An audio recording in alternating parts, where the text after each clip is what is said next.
Hello mga besh.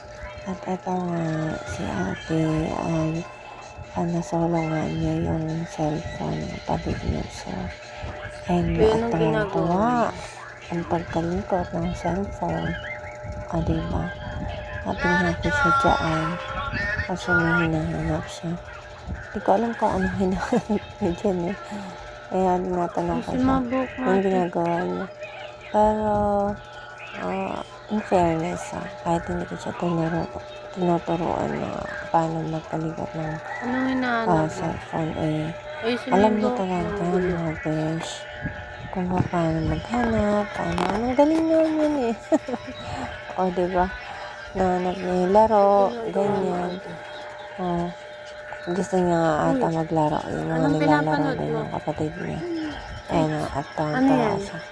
Tinatanong ko siya kung anong ginagawa niya. Tingin? At ayan nga, pinapakita niya sa akin kung ano yung Nag-play ka? inahanap Nalaro niya at ka? ginagawa niya. Ayan na, at Marunong ka tawa ba siya dyan. maglaro? Diba? Marunong ka ba Oo. niyan? Diba? Pindot-pindot niya. At marunong nga siya mga Laro ka guys. nga. Kung paano laruin. Sige nga. Ayun nga lang. Madali din siyang Sige nga. magsawa kapag ayaw niya na yung panoorin. Ayaw niya na. So, ililipat niya na din yun sa iba kapag ayaw niya na manood sa ganito. Ano yan? Ililipat niya. Ano yan? So, ayun nga. Hinahayaan ko lang din sa mga boys kasi Wala na. para malibang din yun sa ate sa mga bagay-bagay kasi alas palagi na lang din siyang kami nandito sa loob ng bahay. So, hindi nga kami din makalabas. Ganyan. So, ayun nga. At hindi pa rin siya nakakapasok ulit sa school.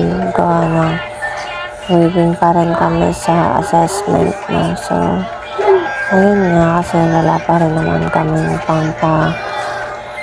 check up in private kasi medyo may pagkamahal din kasi kailangan niya kasi ng assessment mga bago siya ulit makapasok makabalik ng school.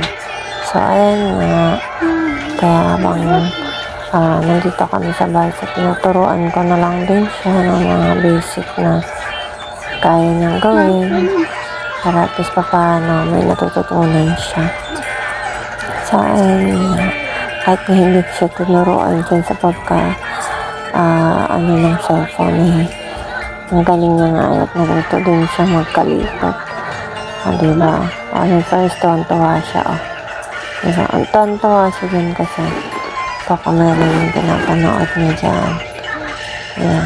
At nag-enjoy siya dyan. Pag may naririnig siyang sounds na mga ganyan, masaya siya. Nahayaan ko lang din. Mahirap din pagka may anak na ganito pero talagang tiyagaan lang talaga mga besh.